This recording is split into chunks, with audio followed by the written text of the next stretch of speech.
কোনো এক রাতে কথা দিয়েছিলাম কখনো তোমাকে ভুলে যাব না। আজ তোমার জন্য কেঁদে কুল পাই না, তবুও তোমায় ভুলতে পারি না।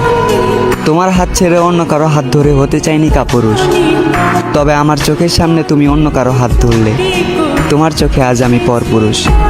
আমার বুকে লাথি দিয়ে অন্য কারো বুকে প্রতিনিয়ত দীর্ঘ নিঃশ্বাস ছাড়া। তোমার করা পায়ের আঘাতে আমার বুকে কষ্ট হচ্ছে। একবারও কি আমার কথা মনে করো? মধ্যরাতে তুমি থাকো শখের মানুষের সাথে সুখের বিছানায়, আর আমি বালিশ ভিজাই অশ্রু জরা কান্নায়। আকাশের নিচে ৬০-৭০-এর এই জীবনটা হয়তো তুমি হাসি খুশি পার করে দেবে, তবে উপরে গেলে নিচের করা ভুলগুলোর হিসাব নেওয়া হবে। আর তুমি মনে রেখো, কাল হাসরের ময়দানে সাক্ষী হিসেবে চোখের পানি রাখি যদি আমি, তাহলে পাপী হিসাবে জাহান্নামের সর্বোচ্চ স্থানে জায়গা পাবা তুমি।